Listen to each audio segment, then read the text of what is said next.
Sir నమస్తే sir. నమస్తే అండి.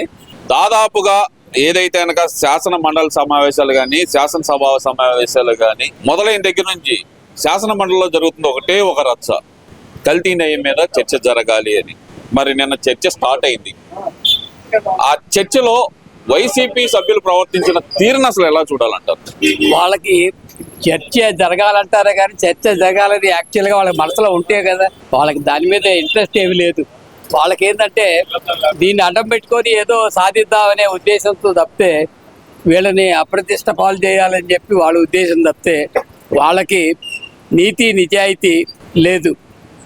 ఆ లడ్డు కనుక కల్తీ జరిగింది కాబట్టి ఆ లడ్డు తప్పు జరిగింది, వాళ్ళ హయాంలోనే తప్పు జరిగింది, వాళ్ళు తప్పు చేశారు, అన్ని విధాలా ప్రూవ్ అయింది కాబట్టి వాళ్ళు క్షమాపణ చెప్పి ఇంతటితో అది వదిలేసి తప్పు అయిపోయిందని చెప్తే వాళ్ళకి మంచిది, దేశానికి మంచిది, సమయం వృధా కాదు, శాసనసభ సమయం కూడా వృధా కాకుండా ఉంటుంది. అంటే ఇక్కడ శాసనసభ కానీ శాసన మండలి కానీ జరుగుతున్న తీరు, అసలు అక్కడ పాస్ అవుతున్న బిల్లు కానీ ఇప్పుడు జరుగుతున్న తీరు కానీ వినిపిస్తున్న మాటలు కానీ ఎలా చూడాలంటారు? అసలు ఎలా జరుగుతుంది అనుకోవచ్చు అంటారు? ఏమంటే మంచి కోరుకుంటే మంచి జరుగుతుంది, చెడు కోరుకుంటే చెడు దొరుకుతుంది. వాళ్ళకి చెడే కావాలా, వాళ్ళకి మంచి అక్కర్లేదు, డెవలప్మెంట్ అక్కర్లేదు, ఒక అభివృద్ధి అక్కర్లా, ఒక మంచి పనులు జరగటం ఇష్టం లేదు. వాళ్ళకి ఎంతసేపు వాళ్ళకి పవర్లోకి రావడం తప్పితే ఇంకా ఇతరత్ర వాళ్ళకి ఇంకేమీ లేదు.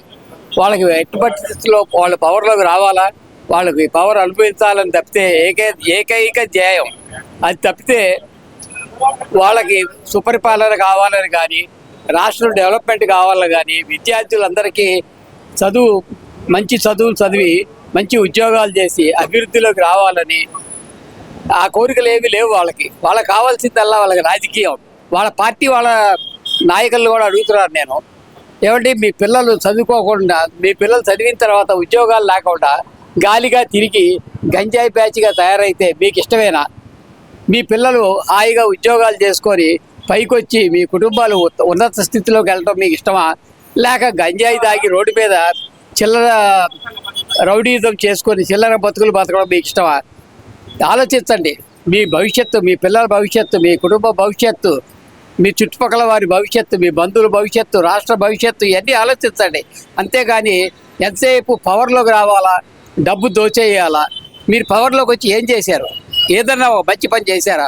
ఒక మంచి పని చేయండి. రాష్ట్రానికి తలపెట్టిన మంచి పనులన్నీ కూటమి ప్రభుత్వం ఆపేసింది అనే కదండి వాళ్ళు చెప్తుంది. ఏదన్నా ఏది తలపెట్టారు,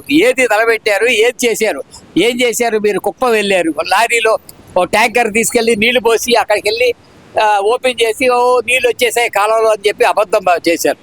వెలిగొండలో ప్రాజెక్టు పూర్తి కాకుండానే వెలిగొండ ప్రాజెక్టు ఓపెన్ చేసి నేను వెలిగొండ కట్టేసాము, ఓపెన్ చేసాము అన్నారు. అదే ఆ ప్రాజెక్టు, అదే అభివృద్ధి. మీరు చేసింది ఏది? నిజంగా నిజాయితీగా గుండెపై చేసుకొని చెప్పాలా, ఇదిగో ఈ పని చేసాం మేము, ఈ పని వల్ల రాష్ట్రం బాగుపడుతుంది. ఎవరికో 10 మందికి మీ డబ్బు కాదు కదా, రాష్ట్రం డబ్బు, ప్రజల డబ్బు, అప్పు తెచ్చిన డబ్బు, అన్ని తాకట్టు పెట్టి తీసుకొచ్చిన డబ్బు వల్ల దాంట్లో చిల్లర తినంగా మిగిలింది పంచారు కొంత. అది తప్పితే మీరు ఏమైనా చేశారా? కావాల్సింది డెవలప్మెంట్, రాష్ట్ర అభివృద్ధి, దేశ అభివృద్ధి, ప్రజల అభివృద్ధి. అదే కానీ మనకి ఎంతసేపు నా స్వలాభం, నేను అభివృద్ధి, నేను కోట్లు తినాలా, నేను తప్పితే దేశంలో ఇంకెవడూ తినకూడదు. అదేంటండి? అదే రాజకీయం. అది తినండి, ఎంత సరిపడ అరిగినంత వరకు తినాలా. అంతేగాని ఊరికనే తరతరాలకు జాతికి వాళ్ళ కుటుంబంలో ప్రతి ఒక్కరికి సరిపోయినంత తింటవేనా పని కాదు. సార్, అసలు ఈ తిరుమల లడ్డు వ్యవహారాన్ని ఎలా చూడాలంటారు? ఒక వైపునేమో మాకు క్లీన్ చిట్ వచ్చిందని చెప్పి మరి వైసీపీ నాయకులు పదే చెప్తున్నారు. మరోవైపును చూస్తేనేమో అసలు క్లీన్ చిట్ కదా, అసలు పూర్తిగా అడల్ట్రేషన్ జరిగిందని చెప్పి అధికార పక్షం చెబుతున్నారు. అసలు ఈ కన్ఫ్యూజన్ ఎంతకాలం కొనసాగే అవకాశం ఉందంటారు? ఇప్పుడు ఏకసభ్య కమిషన్ అని చెప్పి ఏకసభ్య కమిషన్ వాళ్ళ విచారణ మొదలు పెడితే దాంట్లో అసలు రికార్డులే మాయం చేసిన పరిస్థితి, అసలు తేలే అవకాశం ఉందంటారా ఇది అసలుకి?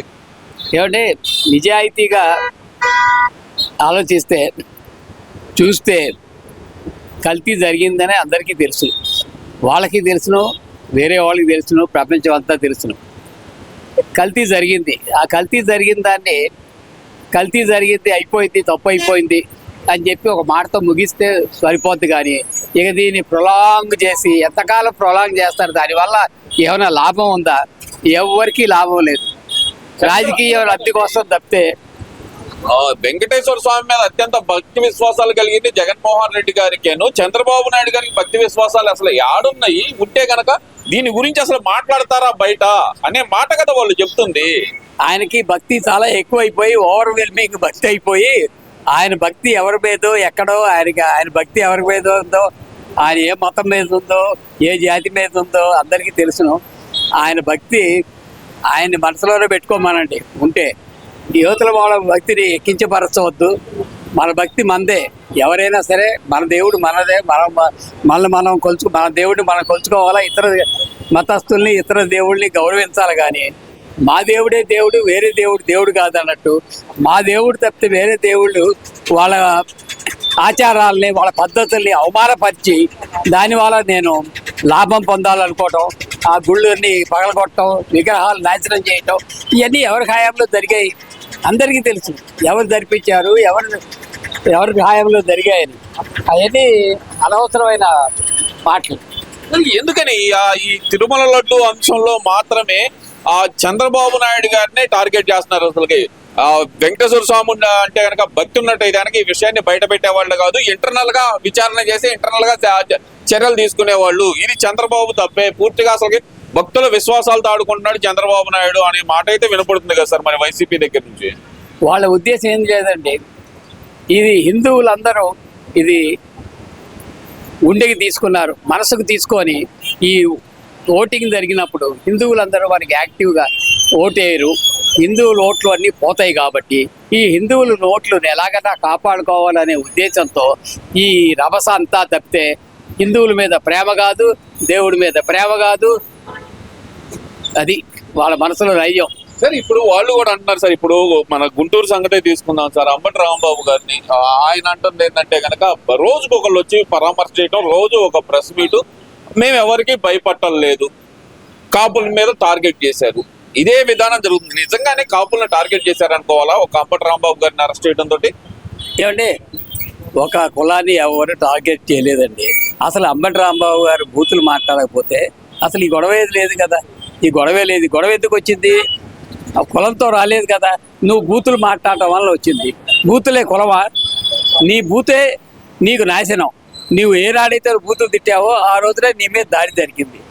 దానికి అయిపోయింది. అది అందరితో ముగించుకోవాలి. కానీ రోజుకి ఒకరిని పిలిపించి అక్కడ హై డ్రామా పెట్టి ఆ రోడ్డు అంతా బ్లాక్ చేసి ఆ చుట్టుపక్కల వాళ్ళందరికీ తలకాయ నొప్పి పెట్టించి మైకులు పెట్టి గోల్ చేసుకొని మా కాపుల్ని టార్గెట్ చేశారంటాం తప్పు కదా. దీనికి కాపులు ఏ విధంగా టార్గెట్ చేశారు? కాపులకి దీనికి సంబంధం ఏంటి? కాపులకి ఈ బూతులకి సంబంధం లేదు. కాపుల్ని అనవసరంగా మనం వీళ్ళ మాటల ద్వారా కాపుల్ని వీళ్ళు అగౌరవపరుస్తున్నారు తప్పితే వేరే వాళ్ళు ఎవ్వరూ అగౌరవపరచలేదు. కాపులు అంటే అందరికీ గౌరవం ఉంది. ఎవరు కాపులు అగౌరవపరచలేదు.